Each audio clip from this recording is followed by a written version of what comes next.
Okay, so we have to finish this quickly. We're hearing about the creations of Brahma. We hear about Kadama Muni.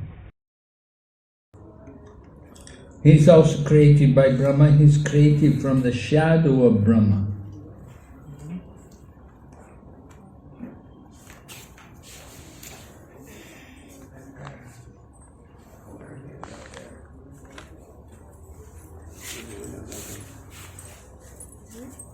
It's colder in here than out there. Yeah. It's much warmer outside. So all the sons of Brahma, they're all created from the body or mind of Brahma. They're in the modes of passion and ignorance. But some of them, like Kadama, were born in the mode of goodness. Narada was born in the transcendental state. So Narada was the best of all the sons of Brahma.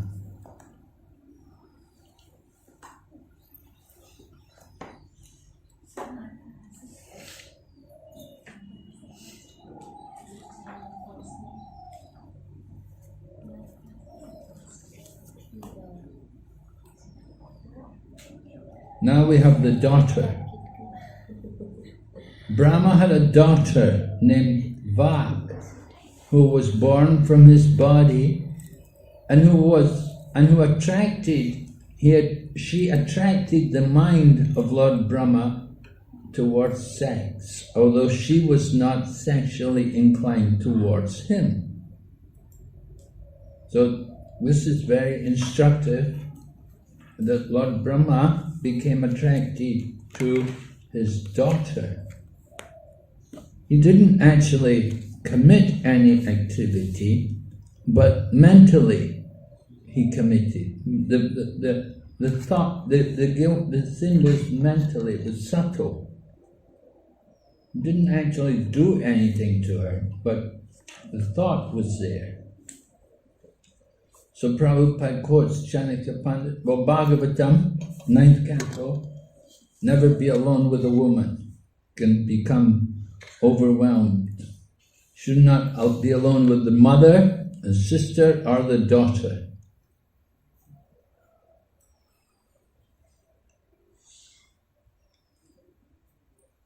So this example of Lord Brahma, Prabhupada said, if it can happen to Lord Brahma, then what to speak of people in this ordinary, common people in this world, how easy it is for them to be also influenced by sexual desire. So therefore we must be very careful.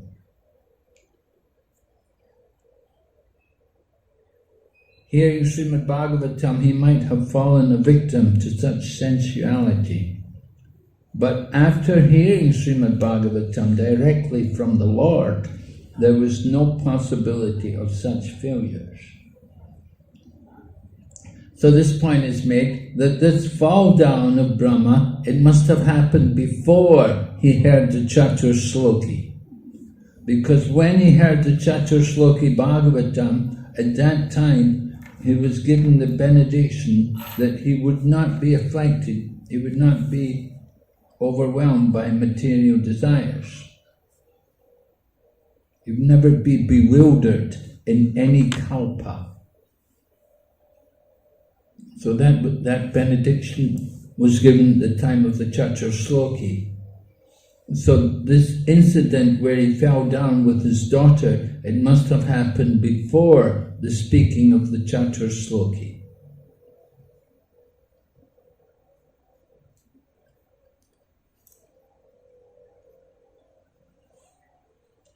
So Prabhupada stresses we take this matter very serious.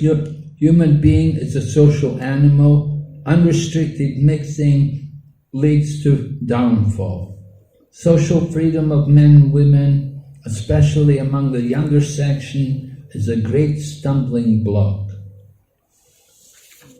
Material bondage is due to sexual bondage. Maitreya cited this example on the part of Brahma just to bring to our notice this great danger. So how do his family members react to this? The sons of Brahma, they see their father deluded in an act of immorality, so they're shocked. Marichi, one of the sons of Brahma, they're surprised to see, they're disappointed. How would you think you see your father, behaving like that? It's not very nice, is it? So Prabhupada said Brahma wanted to warn his subordinates about human frailties in their dealings with women. This is always very dangerous for persons who are on the path of self-realization.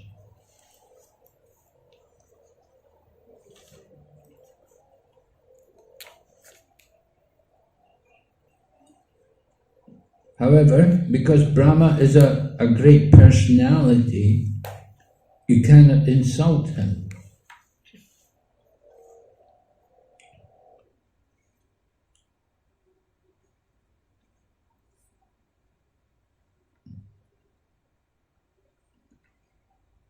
You can see here, the brothers, the sons of Brahma say, you are the supreme being in the universe. So how is it that you want to have sex with your daughter and cannot control your desire? So there are many Brahmas. We're just hearing about one. So Brahma must be ideal in behavior. He's supposed to be the most pious and spiritually elevated.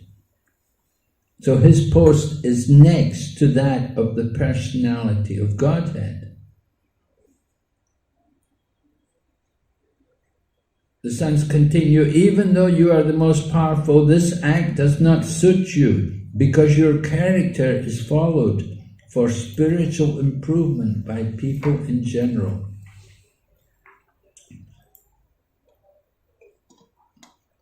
So he is the spiritual master.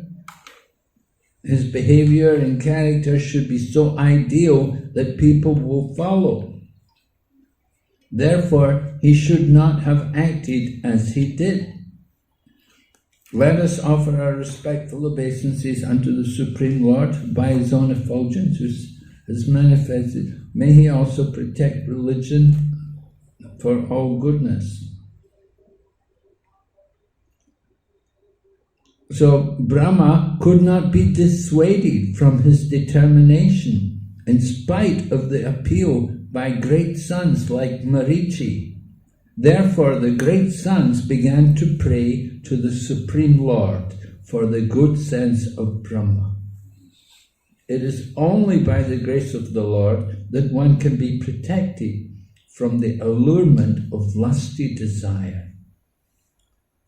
The Lord gives protection to a devotee who is always engaged in his service. Therefore, sages like Marichi prayed for the mercy of the Lord, and their prayer was fruitful. Brahma, seeing all the Prajapati sons speaking in this way, became very much ashamed, and at once gave up the body he had accepted. He gave up his body. Later that body appeared in all directions as a dangerous fog in darkness. What do you think? Was it proper for him to give up the body? Yeah. Of course, Junior Haridas, when he was rejected by Lord Chaitanya Mahaprabhu, he also gave up his body. And it says,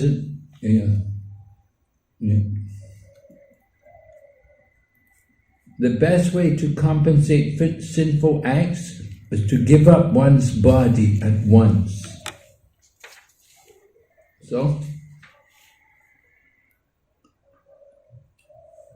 what do you think? In our Krishna consciousness movement, you commit some sinful activity, what should we do? Isn't there a point that Prabhupada makes that he gave up the mentality Brahma gave up his subtle body, right? He has a subtle body. The body of Brahma is subtle. Brahma has a fabulous duration of life. He was obliged to give up his body due to his grievous sin, even though he had merely contemplated it in his mind without having actually done it. This is a lesson for the living entity, showing how sinful an act it is to indulge in unrestricted sex life. Even to think of abominable sex life is sinful. One's duration of life, blessings, opulence are decreased by sinful acts. And the most dangerous type of sinful act is unrestricted sex. Ignorance is the cause of sinful life. Sinful life is the cause of gross ignorance.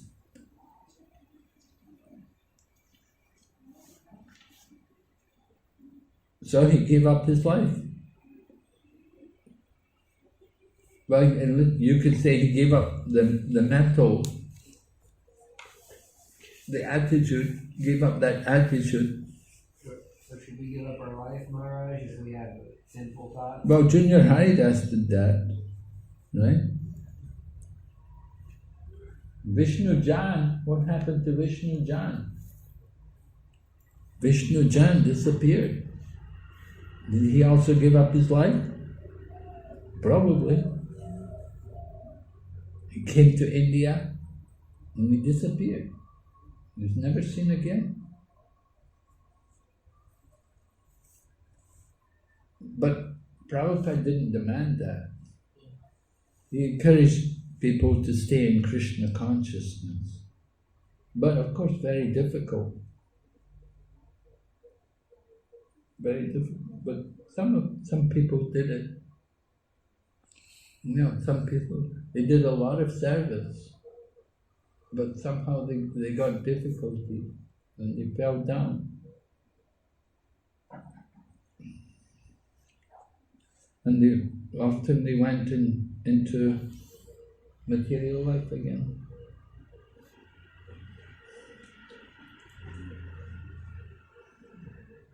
So anyway, this example is there. Prabhupada encouraged them to stay in Krishna consciousness, but, well, the example is there about Gajendra, in Gajendra Moksha. Talks about Gajendra fighting the crocodile. The Gajendra was getting weaker and weaker because he was not at home. He was not properly situated. He was in the water. They were in the lake. The crocodile was in his home, in the lake. So crocodile was getting stronger, but the elephant was getting weaker. So Prabhupada says, when one is properly situated in Krishna consciousness, then you get stronger as you go on. But if you're not properly situated, then you can get weaker and weaker, and you can lose your enthusiasm, become weaker and weaker. So that happened to Gajendra. So Prabhupada says, like a devotee must understand what is their proper situation, where do they need to be situated. If they try to be a renunciate when they're not able to do it, they'll get weaker and weaker. But if they're properly situated in householder life, they can be nicely engaged in Krishna consciousness. So sometimes it works like that. It's sometimes helpful for a devotee to accept and to move into the Grihastha ashram and have that responsibility with the family, and he can satisfy his material desires in the same way in family life. But he cannot do that so easily in the renounced life.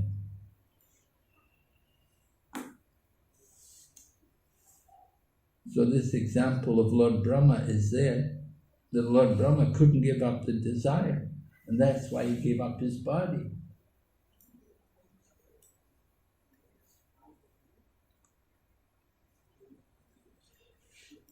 All right. So once upon a time, Brahma was thinking how to create the worlds. The four Vedas became manifest from his four mouths.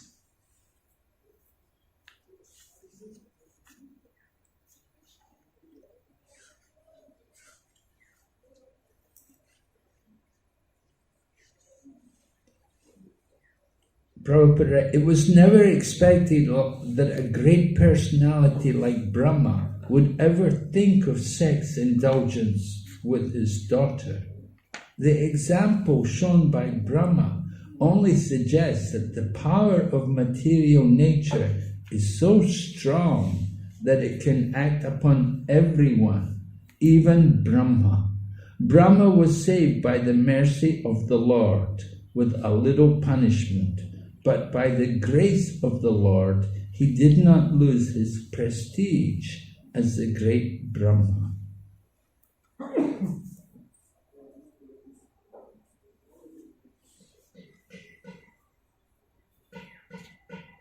And then more things are manifest from Brahma. The 4 principles of religion, the duties of the 4 orders are manifest. Then Vidura has a question.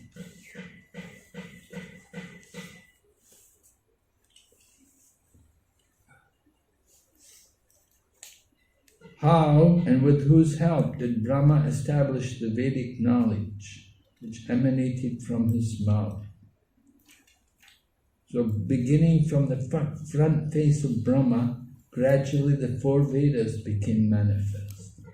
And Vedic hymns were pronounced.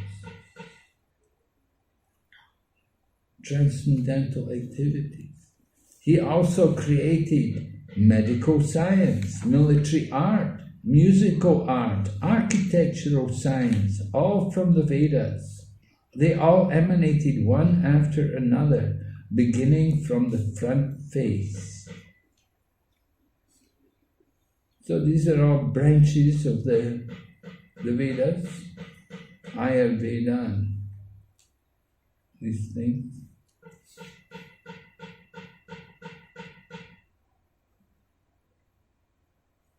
Then he created the 5th Veda, which is the Puranas and the histories, because he could see all past, present and future.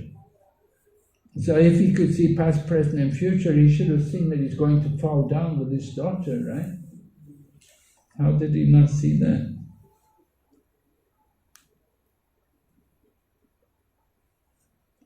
Different varieties of sacrifice became manifest from the mouth. Education, charity, penance, truth, 4 legs of religion, 4 orders of life. Brahma created all these in systematic order. The different ashrams and the different functions which they each have to do.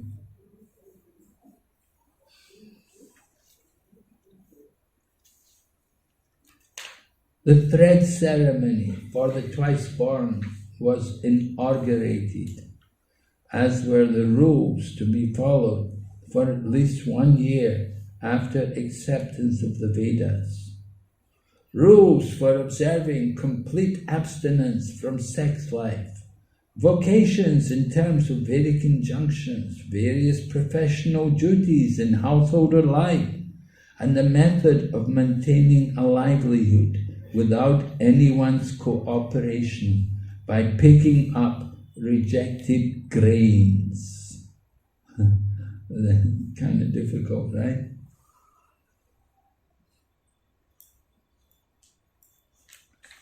And Prabhupada talks about maintaining brahmachari life. Brahmacharis were given instructions about the importance of human life. Bhakti Swarup Damodar Goswami. Bhakti Swarup Damodar Maharaj, he was a Brahmin. He always encouraged the devotees to stay brahmachari. He was a Naistika brahmachari. He encouraged the devotees. He was very renounced like that.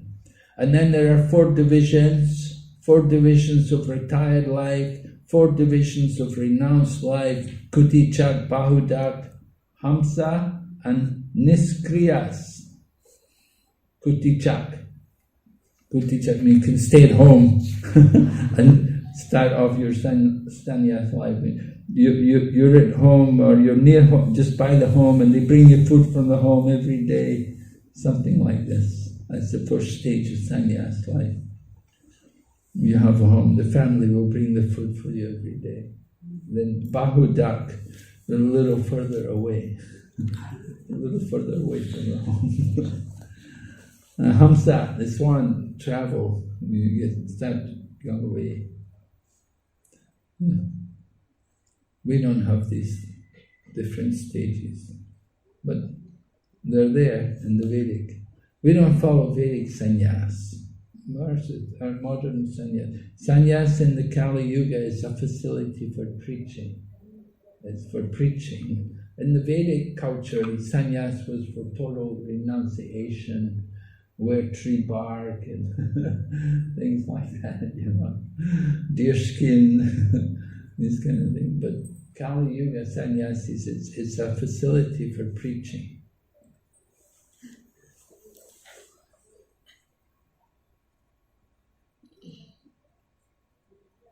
And then here, more things are manifest from Brahma. The pranav omkara was manifest from his heart.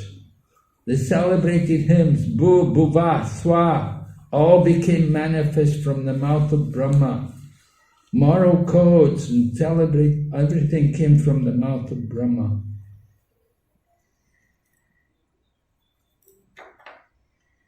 Gayatri was generated from the skin. The Vedic hymn, Gayatri, was generated from the skin.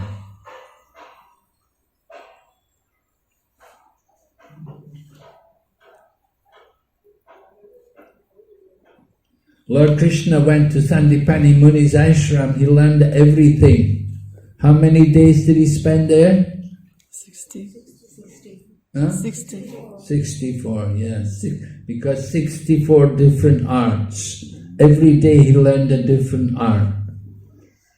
Sandipani Muni's ashram. If you go there to Ujjain, Ujjain is actually used to be called Avantipur.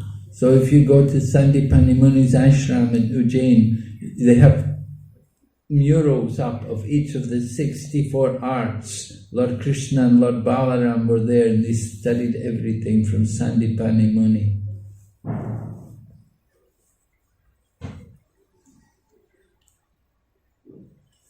So here also, writing, the art of writing verse became manifest from the bone marrow.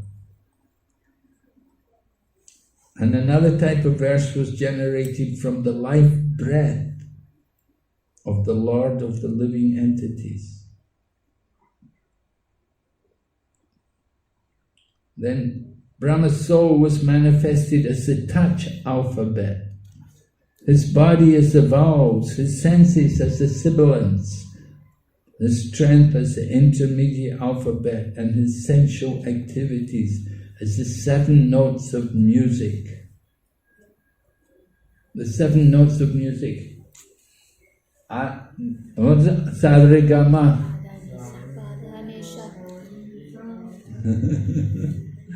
Sarigama Dani.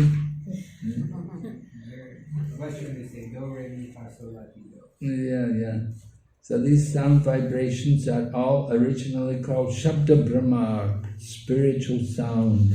Brahma was created in the Mahakalpa as the incarnation of spiritual sound.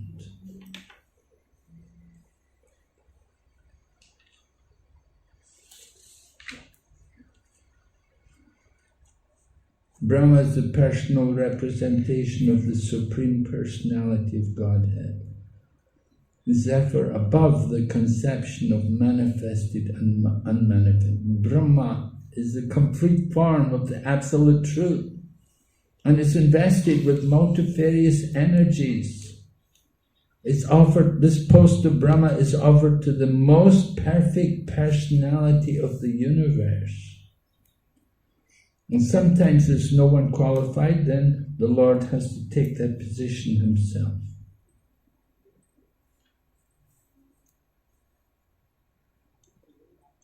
His transcendental value is not to be minimized, even though he exhibited a tendency to enjoy his own daughter.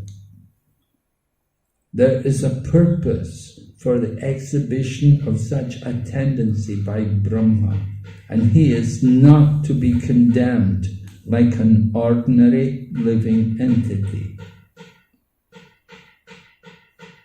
Therefore, Brahma accepted another body in which sex life was not forbidden, and thus he engaged himself in the matter of further creation.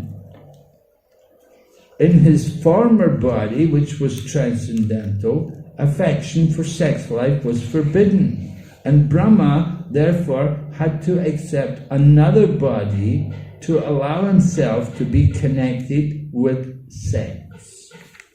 He thus engaged himself in the matter of creation.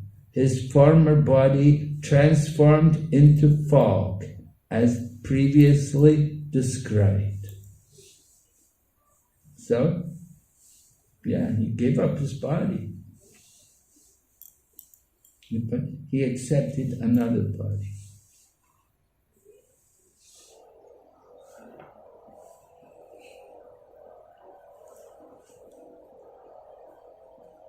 So Brahma is still worried about populating the universe, and he saw there was no sufficient increase in population. He began to consider how the population could be increased. He thought, in spite of my being scattered all over, there is still insufficient population throughout the universe. There is no other cause for this misfortune but destiny. So while he was absorbed in contemplation and was observing the supernatural power, two other forms were generated from his body. They are still celebrated as the body of Brahma. So two bodies came out from the body of Brahma. One had a moustache and the other had swollen breasts.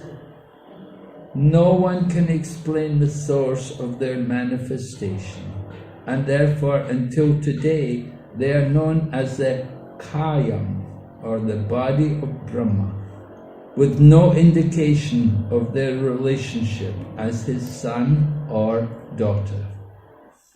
Right? Who are they? Yeah, the two newly separated bodies united together in a sexual relationship. They came from the body of Brahma. Brahma had that sex desire, so it was manifest through them. And so, out of them, one had the male form, Manu, Swayambhuva, and the woman was Shatarupa, the queen of the great soul, Manu. And together they had 5 children. They increased the population.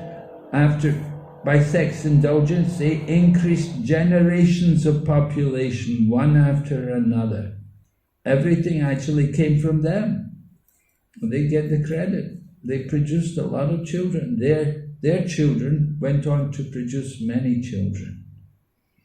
First of all, 2 sons, 2 great sons, Priyavrat and Uttanapad. Priyavrat's told about in the 5th canto, and Uttanapad's in the 4th canto. And 3 daughters, Akuti, Devahuti and Prashuti. Devahuti, she's the wife of Kardama Muni. So they had Kapila, Lord Kapila as their son, and they also had 9 daughters. And 9 daughters were given to the 9 great sages.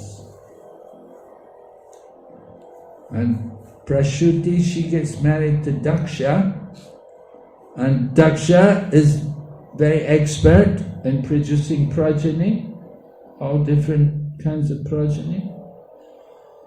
Many sons, first of all, sons, and then later on became daughters, because Narada Muni would take the sons away, get them all to renounce the world, not to go home. And so Daksha thought, what's the good of sons? Better have daughters. Then Narada Muni won't take them away from home. And Akuti, she got married to the sage Ruchi. from them all the world filled with population. All the different species of life like that all came about. So the history of the creation of the population of the universe is given here. So Brahma is the grandfather, and the personality of Godhead, he is the great-grandfather. And Prabhupada quotes Bhagavad Gita.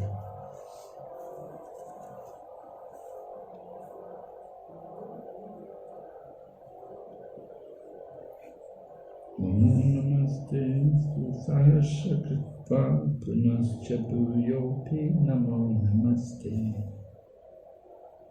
Mayuryamagnir Varuna Sashanka Prajapati Stvam Prapita Mahascha Namo Namaste Sahasra Kripa Punascha Bhuyopi Namo Namaste.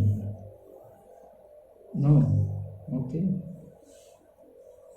So this is the creation of the Kumars. We finished the chapter. Any questions? Let me see, what did we cover here?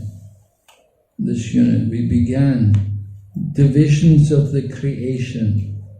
Oh, we had Brahma's prayers for creative energy, number 9. Brahma's prayers for creative energy. We heard about them first of all. Brahma was praying to be empowered to do the work of creation. And then chapter 10 goes on. We heard about the divisions of the creation. Initially 3, then it became 14. And we heard the creations, there were 6 creations natural, 3 creations by Brahma, and then the 10th creation, the demigods. And then chapter 11 was calculation of time from the atom.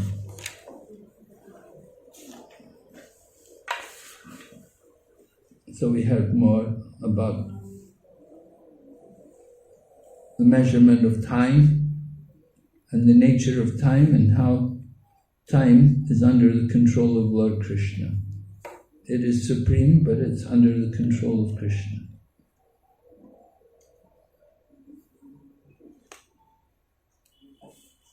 And then today we've been hearing about sub-creation, more creation of Brahma. We heard, first of all, he created the 4 Kumaras who didn't like to help to populate the universe. And then the result was Rudra appeared, and Rudra wasn't doing anything very helpful for the creation either. People who were very angry and very passionate. So they were asked to go to the forest. And then after the creation of Rudra, then you had the 10 great sages. And then after that, then we had, after the 10 sages were created, Narada Muni, he's the 10th of the great sages. And finally Manu and Satarupa, right. So Manu and Satarupa, they're really the ones who are going to give the boost to the creation, and they were born from the body of Brahma. So we can see that the sex desire of Brahma actually helped to fulfill the plan of the Lord to populate, to produce a progeny for the living entities to take birth in the material world. That they came, and from them, from their children, then so many other different living entities all took their birth. So in this way the creation is being described, and we're hearing about the Manus. Vidura wanted to hear about the Manvantaras. So the first Manu is being introduced, Swayambhuva Manu, he's appeared. And we'll hear what happens to him. That's the next chapter. So the next unit goes on with Varaha Avatar. the appearance of Lord Varaha. Because Swayambhuva Manu and Satarupa, they say the earth has fallen into the bottom of the universe. And so they want the earth should be picked up and put back in position. So that is arranged. Lord Varaha does that. And Lord Varaha appears through the nose of Brahma. So that's all chapter 13. That's the chapter they're on in the morning. If you go to class in the morning, they're on chapter 13. Alright? Any questions? What about essays? Are you supposed to write essay on this? Yeah. Really? We're already writing it. Huh? We're already writing it. Alright. You're already writing it? You got the questions? Yeah.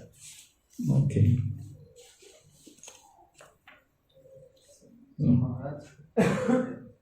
So, is there any wife of Brahma, like Saraswati is wife of Brahma? Oh, that's what they say, right? Yeah. And there was even the other wife also, Gayatri was also the wife, right? Yeah. But he doesn't have any project like children with Saraswati and Gayatri, no? Mm-hmm.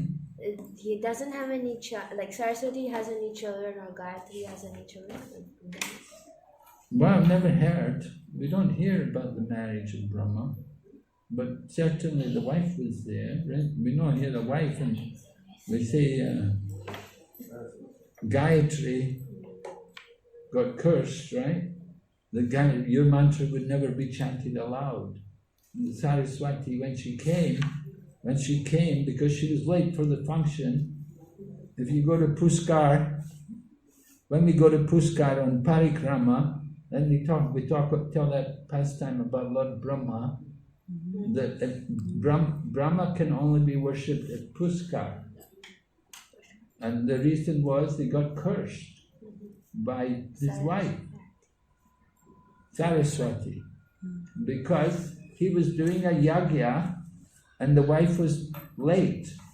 And it came time, the auspicious time for the yagya came, and the wife still hadn't come. And she said, I'm coming, just now coming.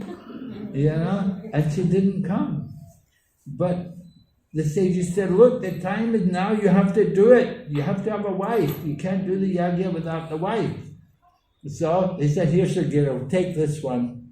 And her name was Gai. They passed her through the cow. Put her through the cow. Gayatri. She passed through the cow. So she became the wife of Brahma and sat beside him. And then Saraswati came, and she thought, oh, you already did you've got another wife, is it? And so she was not pleased, and she cursed. That I curse you, you will only be worshipped in one place, and that place is Puskar.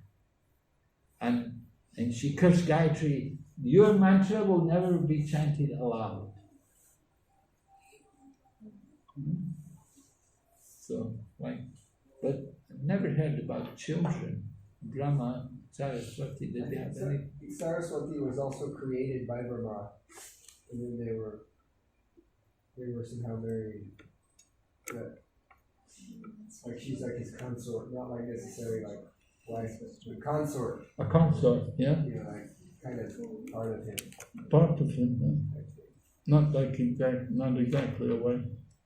Yeah. Consort. Like we see that sometimes there's instances like that from the transcendental beings, like Yagya had married his sister was also Lakshmi Devi, and he was for Krishna, so it was okay. The Lord Yagya in the second canto described how he appeared from the body of one of the Manu's sons, and then he was him and his sister. And then Lord Yagya was given to Swayambhuva Manu to be raised as a son, and then he married his wife. He married his sister. But his sister was Lakshmi Devi. So it was like that. I mean, for the Lord it was okay. could marry his sister. Yeah. But she was Lakshmi, right? It was the eternal sense. Yeah, Prabhupada never got much into these Puranic things, you know. He didn't worry about them too much. Different Puranic stories. But sometimes good to know. Anyway, Brahma's our Adi Guru. He's certainly important. That's why Madhvacharya followers, they take that pastime Brahma Vimohan Leela out. They reject that pastime. Because he's the Adi Guru. But when you, just like Lord Chaitanya, he went to Udupi and he wasn't very satisfied because he saw that they're very much addicted to karma kandi activities and philosophical speculation. They're not so much focused on bhakti. So even today, you know, if you go to the Madhva temples in South India, you'll see that they're doing a lot of rituals. They have many yagyas they're doing, you know, all the time. They do these different yagyas. Tattvavadi. Yeah, Tattvavadi. You know, in Kali Yuga, we're meant to do the chanting of the holy name. The focus is meant to be on the holy name, but they get a bit lost. They're more focused on rituals and ceremonies. So, just as Lord Chaitanya saw 500 years ago, the same things are there today. They're ashrams. But still, they're very renounced, you know. The one Acharya, they have 12, several ashrams, right? How many ashrams they have? 8 or more. And they have a guru in charge of each ashram, and they take turns to do the deity worship. They have the deity of the Dupi Krishna, so they do the worship, and they do it for 1 year. And then the other ashrams, they all go out for preaching. So this one Acharya for the one ashram, he was very famous. He was very well known. He passed away just a year ago. He left the body. He was very renounced.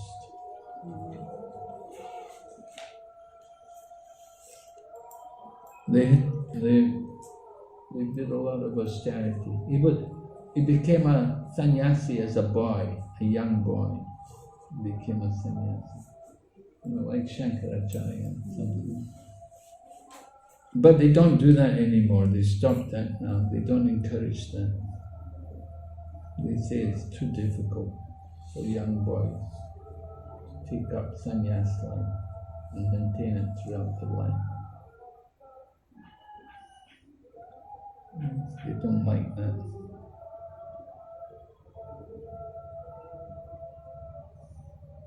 But they still teach a lot of Sanskrit.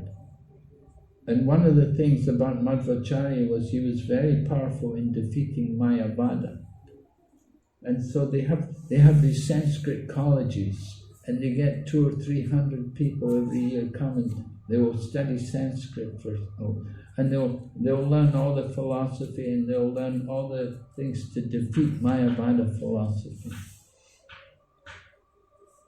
And they get sometimes young children who are really, really good. You know, like there was this one kid, he learned the whole of the Vishnu Sahasranam. He was only like 5 years old, but he could memorize the whole of the Vishnu Sahasranam. So they take they get them and they train them in Sanskrit and teach them all the mantras and everything. And the idea is that when they grow up, some of them can become preachers, but very few of them ever become preachers. Mostly they may become a priest in the temple. So it's very rare that they take up actually preaching, missionary work. But they do like to teach the folk, teach the Shastra. They have all these slokas, all the verses from Madhvacharya was very good in that teaching and defeating the Mayavada. Usually they're defeated by philosophy, Shastra quotations. Alright, so we've finished everything, so thank you very much. And we'll wish you good luck in your Bhakti Vaibhava. Thank you so much for Okay, Hare Krishna. Hare Krishna. So hope to see you sometime. On Sunday. Yeah, Sunday we're going. Yeah. Well, Sunday to Ambika Kauna. Yeah. You see the deities of Gorahari, Surya Pandit, Gauri Das Pandit and Surya Das Pandit, two brothers. They have Gornitai deities from 500 years. Oh, the ones that were, yeah. They run away, so they have to close the curtains all the time. Uh-huh. Can we give you some Bhakti, Mara? Oh, thank you. Always appreciate it.